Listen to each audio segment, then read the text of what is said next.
Hello दोस्तों, मैं चेतन सोनी आपका मैट्रिक्स क्लास में स्वागत करता हूं। आज हम पढ़ेंगे पार्ट फर्स्ट बहुपद का पॉलिनोमियल का क्लास 10 का चैप्टर 2 है। तो देखना बहुपद होता क्या है। बहुपद होता क्या है देखना, पी एक्स में एक्स चर में एक्स चर में एक बहुपद है। एक्स चर में क्या है, एक बहुपद है। बहुपद है, बहुपद है। क्या है, पी एक्स एक्स चर में क्या होता है, एक बहुपद होता है। तो एक्स की अधिकतम घात, एक्स की अधिकतम अधिकतम घात, एक्स चर की अधिकतम घात बहुपद की बहुपद की बहुपद की घात कहलाती है। बहुपद की क्या कहलाती है, घात कहलाती है।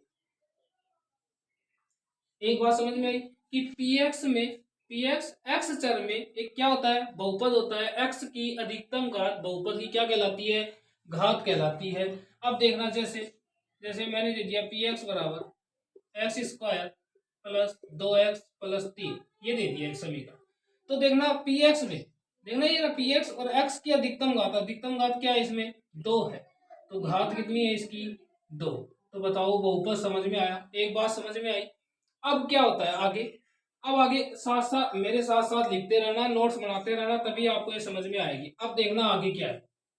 बहुपद के कितने प्रकार होते हैं, बहुपद के प्रकार क्या पढ़ेंगे, बहुपद के प्रकार, बहुपद के प्रकार।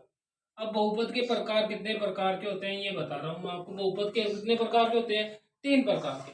तो सबसे पहले होता है एक नंबर पे एक पदी। क्या होता है, एक पदी बहुपद। अब एक पदी का मतलब क्या होगा, वह बहुपद वह बहुपद वह बहुपद जिसमें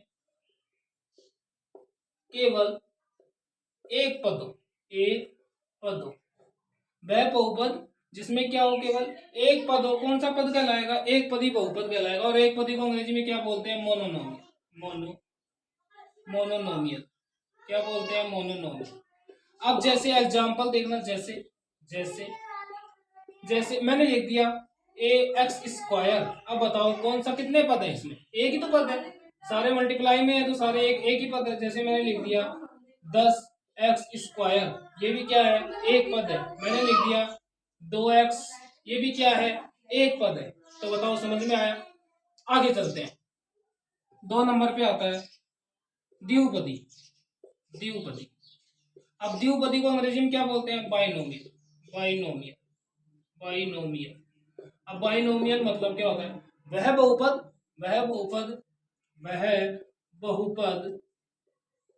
बहुपद जिसमें जिसमें केवल केवल दो पद हो। कौन सा पद कहलाएगा, द्विपदी कहलाएगा। जैसे एग्जाम्पल देखते रहना साथ साथ। एग्जाम्पल मैंने लिख दिया ax² + b।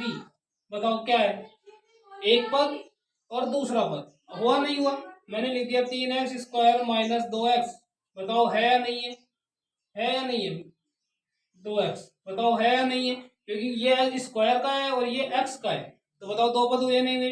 तीसरे एग्जाम्पल एक और देख लेना, 2y³ - 3 2x, ये लिख दिए। बताओ कितने पद है, 2 पद है या नहीं है। तो बताओ समझ में आया। आगे, अब आगे होता है त्रिपदी। त्रिपदी क्या होता है, साथ साथ लिखते रहना, लिखोगे तभी समझ में आएगा। फिर आगे प्रश्नावली स्टार्ट हो जाएगी धीरे धीरे। तो अभी मैं आपको केवल समझा रहा हूं त्रिपदी क्या होता है। देखना, त्रिपदी त्रिपदी त्रिपदी क्या होता है। त्रिपदी मतलब ट्राइनोमियल। ट्राइनोमियल त्रिपदी का मतलब क्या होता है, वह बहुपद जिसमें कितने पद हो। बहुपद वह बहुपद जिसमें जिसमें केवल केवल 3 पद हो। 3 पद हो, क्या कहलाएगा, त्रिपदी कहलाएगा। जैसे ax² + bx+c लिख दिया। बताओ इसमें कितने पद है, 3 पद है नहीं है, 1 2 3। मैंने लिख दिया 5x² + 3y² + 2z। बताओ इसमें भी कितने पद है, 3 पद है। बताओ इतना समझ में आया? तो आगे चलते हैं। आगे क्या है? आगे 4 नंबर पे है शून्य बहुपद। शून्य बहुपद, शून्य बहुपद, बहुपद। शून्य बहुपद को क्या बोलेंगे? Zero, zero polynomial, polynomial, polynomial. जिसको अंग्रेजी में लिखना है अंग्रेजी में लिख सकता है, हिंदी में भी है, दोनों में है। शून्य बहुपद का क्या होगा? वह बहुपद, वह बहुपद, वह बहुपद जिसके जिसके सभी पदों, जिसके सभी पदों का गुणांक, सभी पदों का गुणांक क्या हो? शून्य हो। शून्य बहुपद का मतलब सभी पदों का गुणांक क्या हो? शून्य हो। तो कौन सा बहुपद कहलाएगा? शून्य बहुपद कहलाएगा। जैसे पी एक्स बराबर मैंने लिख दिया 0, मैंने लिख दिया पी वाई बराबर 0। तो बताओ समझ में आया? यानी कि पूरे बहुपद का ही मान क्या हो? शून्य आ जाए, शून्य आ जाए तो क्या होगा? 0 बहुपद, शून्य बहुपद होगा। आगे आगे आता है अचर बहुपद। आगे है अचर बहुपद, मतलब कांस्टेंट, कांस्टेंट बहुपद, पोलिनोमियल, पोलिनोमियल। तो मतलब क्या होगा? शून्य घात वाला, शून्य घात वाला बहुपद या नियतांक, शून्य घात वाला नियतांक क्या कहलाएगा? अचर बहुपद कहलाएगा। मतलब अचर का मतलब आप सभी को समझ में है कि एक तो चर राशि होती है और एक क्या होती है? अचर राशि होती है। चर राशि में क्या हो? जिसमें ए से जेड तक कोई भी एबीसीडी का अक्षर जुड़ा हुआ हो, वो कौन सी बहुपद होता है? चर बहुपद होता है। और अचर जिसमें कोई भी एक्स वाई जेड एबीसीडी का अक्षर नहीं जुड़ा हुआ हो, नहीं जुड़ा हुआ मतलब जैसे मैंने लिख दिया पी एक्स बराबर -3/2, मैंने लिख दिया पी वाई बराबर 2। तो बताओ ये अचर बहुपद ही है। तो अचर बहुपद मतलब कांस्टेंट पोलिनोमियल, शून्य घात वाला नियतांक क्या कहलाएगा? अचर बहुपद। बताओ समझ में आया? अब आगे चलते हैं। देखना आगे बहुपदों के आलेख एवं शून्यकों की ज्यामिति का अर्थ क्या होता है। देखना बहुपद, बहुपद, बहुपद पी एक्स के पी एक्स में एक्स अक्ष के पी एक्स में एक्स अक्ष के ज्यामिति आलेख को ज्यामिति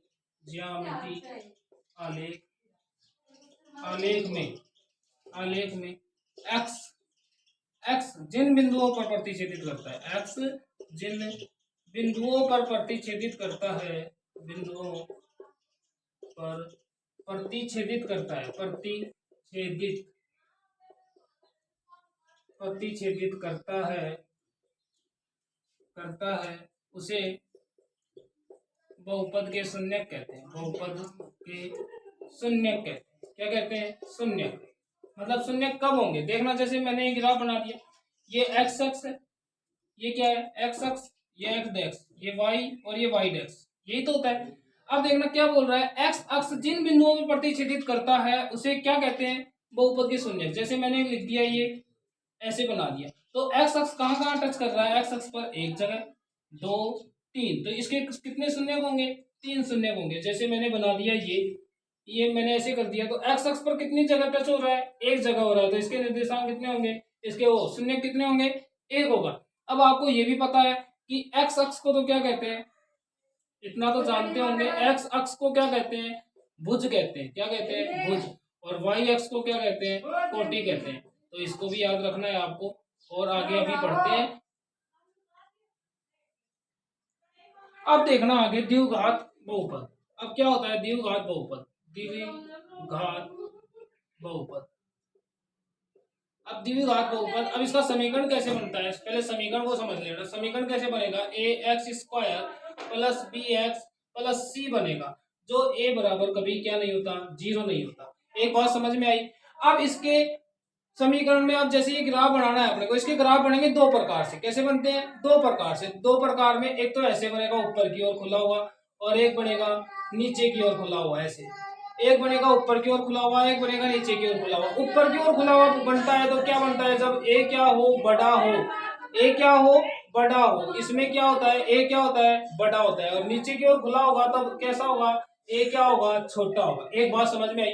अब सीधे प्रश्न आते हैं, इंपॉर्टेंट क्वेश्चन बता रहा हूं मैं कि समीकरण दे देगा आपको ऐसे, A X square plus B X plus C में आलेख आलेख परवलयाकार नीचे की ओर कब बनेगा। अब समीकरण आपको ऐसे दे देगा कि ए बड़ा है, तो इसमें सारी चीजें बता रहा हूं मैं, क्या ए तो क्या होगा इसमें बड़ा होगा, बी क्या होगा छोटा होगा जीरो से, और सी भी क्या होगा जीरो से छोटा होगा। जब क्या बनेगा, ऊपर की ओर बनेगा खुला हुआ। पहला समीकरण।